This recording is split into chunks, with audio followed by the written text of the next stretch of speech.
नमस्कार, आप देख रहे हो न्यूज़ सिटी 24। कुछ ही दिनों बाद होने वाला है प्रधानमंत्री नरेंद्र मोदी जी का शपथ ग्रहण समारोह।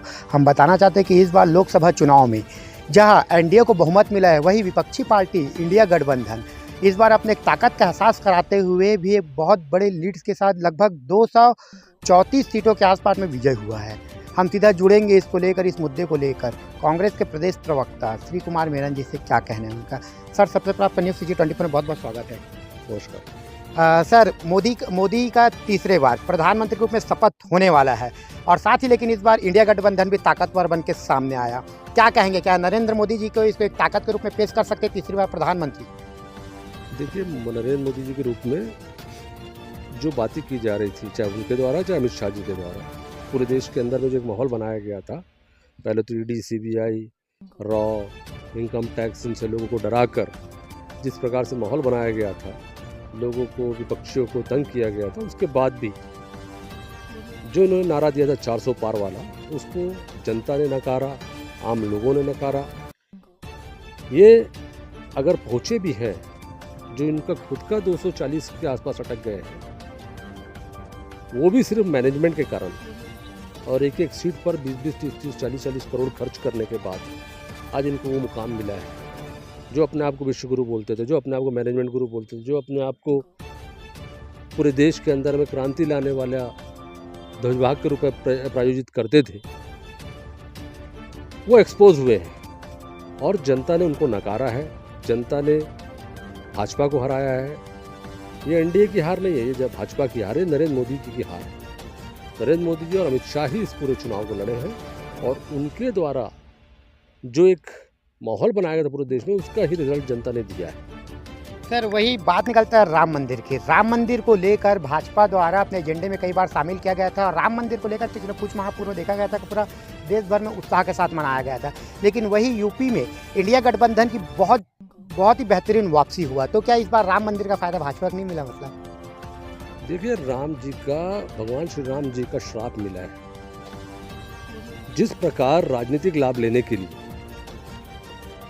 बिना मुहूर्त के, बिना किसी पंचांग को देखे, बिना किसी अन्य धार्मिक जरूरतों को, आवश्यकताओं को जो हम लोग मानते हैं, उसको देखे बिना जो पूजा पाठ कराया गया सिर्फ राजनीतिक कारणों से, जहां वीआईपी लोगों को सिर्फ बुलाकर एक महिमा मंडित करने वाला जो प्रोग्राम बना, और सबसे बड़ी बात कि जो हमारे पूज्य शंकराचार्य गणों का जो अपमान किया गया, हमारे शंकराचार्य गण वहाँ नहीं गए। ये सब बात, चाहे वो बनारस की जनता हो, चाहे वो फैजाबाद की जनता हो, ये सब देख रहे थे। और उत्तर प्रदेश की जनता इसी एक कारण से आज जो भाजपा के अंदर में, भाजपा को जो इस स्तर पे लाई है, इतने बड़े मार्जिन से हराई है, और जहाँ पर कांग्रेस और सपा को जिताई है, वो उसका कारण वही है।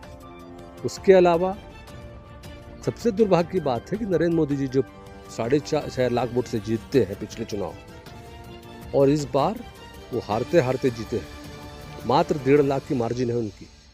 ये उनके लिए सोचने का विषय है। ये उनको सोचना चाहिए कि क्या स्थिति है और क्या कारण से ये सब बातें आई हैं। तो हम लोगों को तो ये बताने की ज़रूरत ही नहीं है। ये उनके समझने की बात है कि उनकी आज इतनी खराब स्थिति क्यों बनी। सर, वही कांग्रेस मुक्त भारत की बात बार बार भाजपा के दिग्गज नेताओं के मुंह से सुना जाता था अपने भाषणों में, लेकिन ये चुनाव कांग्रेस बहुत ताकतवर बन के उभरी है। क्या कहेंगे इसको लेकर आप? देखिए, कांग्रेस को इन्होंने ख़त्म करने का बहुत प्रयास किया। पहला चुनाव, फिर दूसरा चुनाव, और तीसरा चुनाव उनको लगा था कि कांग्रेस ख़त्म हो जाएगी।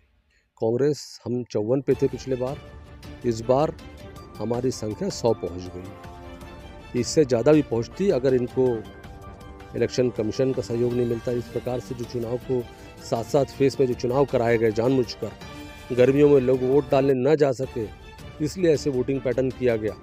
इसके अलावा हमारे खातों को सीज किया गया।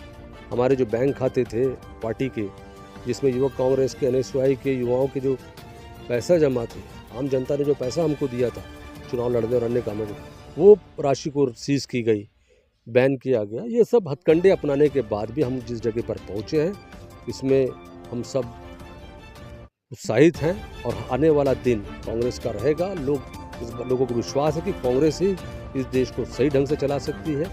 और रही बात जीतने की, तो राहुल गांधी ने साबित किया है।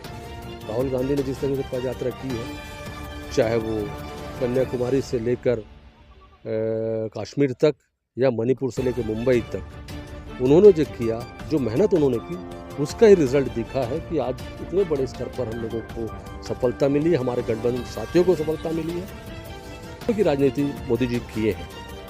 महाराष्ट्र के अंदर में उद्धव ठाकरे जी की पार्टी को उन्होंने तोड़ा, शरद पवार जी को अपमानित किया, उनकी पार्टी को तोड़ा, सपा के अंदर से तोड़ के पार्टी में अपने ले गए, कांग्रेस के अंदर से महाराष्ट्र, मध्य प्रदेश हर जगह से लेके गए, हरियाणा से तोड़ के ले गए। तोड़ फोड़, लालच देकर, भ्रष्टाचार के बल पर जिस प्रकार से उन्होंने गंदा खेल खेला, गंदी राजनीति की थी नरेंद्र मोदी जी ने, ये जनता का तमाचा है।